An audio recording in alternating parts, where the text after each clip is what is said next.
নমস্কার বন্ধুরা, আজকে আমি তোমাদের সঙ্গে পুঁই শাক দিয়ে চিংড়ি মাছ রান্নাটা শেয়ার করছি। সবজিগুলো খুব ভালো মতো কাটতে পারিনি, আগেই বলে দিলাম, তো রান্নাটা অবশ্যই দেখো। ইলিশ মাছ আর বেগুন দিয়ে ঝোল করেছিলাম, তো তারপরে এই কড়াটাতেই এখন আমি তেল দিয়ে দিয়েছি। এই দেখো, ইলিশ মাছ বেগুনের কালো জিরেটাও এখনও দেখা যাচ্ছে। তারপর আমি এখানে তেল দিয়ে দিলাম, সর্ষের তেল। এবার আমি যে চিংড়ি মাছগুলোকে ভাজবো। তো আমি যে রান্নাটা করবো সেটা হচ্ছে পুঁই শাক দিয়ে একদম চিনি। তো পুঁই শাকটা একদম গাছের, শুধু পাতা নিয়ে এসেছি, কোনো ডাঁটা নিয়ে আসিনি। আর এখানে সবজি মোটামুটি কেটে রেখেছি, বেগুন আছে, কুমড়ো আছে, আলু আছে। এখন আমি ফার্স্ট যেটা করবো, এই তেলের মধ্যে চিংড়ি মাছগুলোকে ভেজে নেবো। আর এই রান্নাটার জন্য আমার একটা পেঁয়াজ লাগছে, আর সেরকম কিছু লাগবে না। হলুদ গুঁড়ো, লঙ্কা গুঁড়ো, এগুলো তো লাগবেই। এই দেখো, চিংড়ি মাছগুলোকে আমি দিয়ে দিয়েছি। চিংড়ি মাছগুলোকে আমি ভেজে নেবো। চিংড়ি মাছগুলোকে ভেজে আমি কেটে নেবো। এত বড় বড় চিংড়ি তো পুঁই শাকের খুব একটা লাগবে না। আর আমি যে মাথাগুলো দিয়েছি, এই মাথাগুলোকে কড়া করে ভাজলে না খেতে খুব ভালো লাগে। আর চিংড়ি মাছ আর ইলিশ মাছ হচ্ছে এমন একটা মাছ, যে মাছগুলো সবই খায়, খোসাও খায়। যদি ভালো করে পরিষ্কার করে নেওয়া যায় তো এদের খোসা বাটাও খাওয়া যেতে পারে। তো চিংড়ি মাছগুলোকে ভেজে নিই এই তেলেই, তারপরে পুঁই শাকটা আমি রান্না করবো। এই যে ভাজা হচ্ছে, তো আমি এবার চিংড়ি মাছগুলোকে কেটে নিয়েছি। এবার এগুলোকে তুলে নেবো, আর মাথাগুলো একটু ভাজা করবো। এগুলোকে আমি তুলে নিই সাইড করে করে। এই যে এগুলোকে তুলে নিয়েছি, আর এইগুলোকে এতে তুলে নিয়েছি। কড়ার মধ্যে দিয়ে দিয়েছি একখানা পেঁয়াজ, লঙ্কা দিয়ে দেবো। শুকনো লঙ্কা হলে শুকনো লঙ্কা, কাঁচা লঙ্কা হলে কাঁচা লঙ্কা। আমি কাঁচা লঙ্কাটাই দেবো। কাঁচা লঙ্কাটা দিয়ে দিলাম। এবার আমি একটা মশলা তৈরি করে নেব। মশলাটাতে দিয়েছি ধনে গুঁড়ো, জিরে গুঁড়ো, হলুদ আর নুন।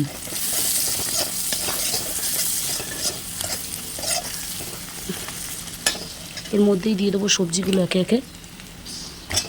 সব সবজিগুলো আমি দিয়ে দিয়েছি। সামান্য একটু জল দেবো,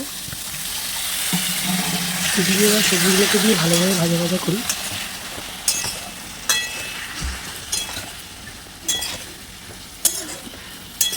একটা পুঁই শাক চলে এসছে কী করে, তো এটা দিয়ে এবার ভালো করে একটু ভাজা ভাজা করি। আগে চাপা দেবো, তারপরে এটা যখন হয়ে যাবে তখন আমি পুঁই শাকটা দেবো।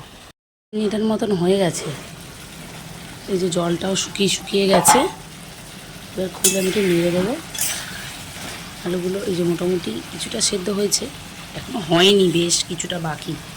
এবার আমি এই যে পুঁই শাকগুলো কী সুন্দর, একদম গাছের তো টাটকা পুঁই শাক। আমি ডালপালাগুলো নিইনি, ডাঁটা খায় না কেউ, ডাঁটা খাওয়ার লোক নেই।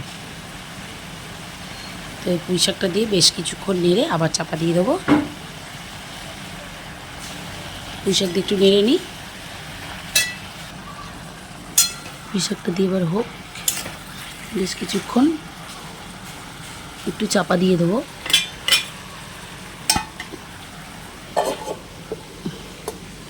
তো আমি শাকটা দিয়ে চাপা দিয়ে দিয়েছিলাম, এই দেখো। এবার আমি খুলে দেবো, কারণ শাকটা দিয়েও জল বেরিয়ে গেছে।